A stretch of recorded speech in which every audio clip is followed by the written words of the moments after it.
Hello and welcome to 3Q. In this episode, I'm delighted to be talking with Craig Douglas, a principal at Set Ventures. Hello, Craig, and how are you today?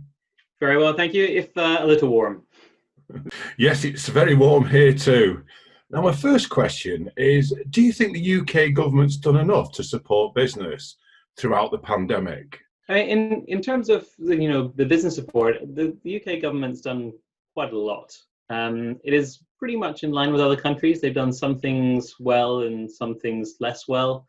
So in terms of the amount of support, certainly in terms of monetary value, seems enough. That certainly for the short term. Is it enough for the long term? Well, time will tell. Things are difficult at the moment. There's not really a clear end in sight yet, and things are going to be made considerably more difficult with Brexit happening at the same time. So all these things combine.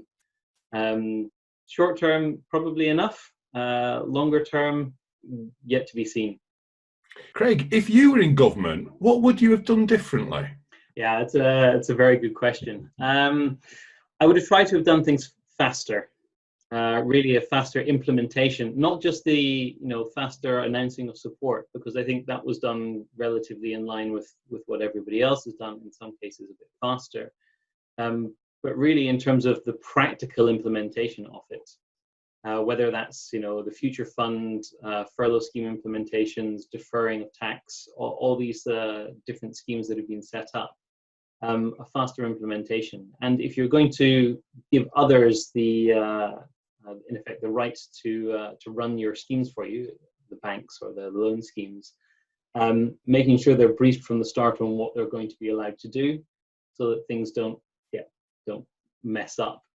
For the startup space, going equity above 5 million, particularly in the UK, would have been nice. So the UK's future fund, going above the 5 million bar, which is what they've currently set, would have been a sensible thing to have done, I think, particularly in the UK, where rounds can be significantly larger and everyone has really become externally focused, and a lot of the UK money above 5 million comes from overseas. So a larger support for equity above 5 million. And then in the smaller space, making a scheme that was also EIS compatible, because there were, particularly for small amounts of equity, that was a bit of a challenge, I think, for a lot of people. There's a lot of voice. I think you probably know that better than I do. Anything else? Yeah, maybe supporting the self-employed a bit faster. Germany did an excellent scheme. From announcing it to actually starting to hand out money, I think took 3 days. So supporting those who are self-employed, of which there are quite a substantial amount in the UK. And probably the biggest, certainly for medium-term certainty, was, postponing Brexit. I would postpone it, in effect, say we're not going to get this done in the timeline. We have other priorities in the short term. Let's delay everything for a year and give everyone some short-term certainty, so that businesses knew the situation they were going to be in for the next 18 months.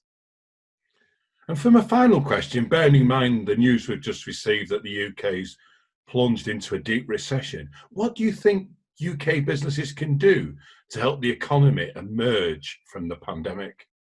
Well, not panic. Yes, it's a recession. Yes, it's very steep.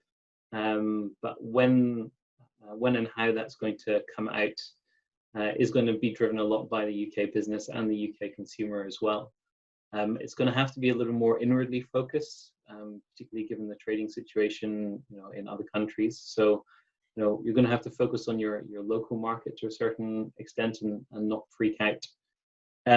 There's a lot of the things that you can do are really the core drivers that you do in any business when you're having difficulties. Focus on productivity, particularly digitization trend. Some good advantages to be made there.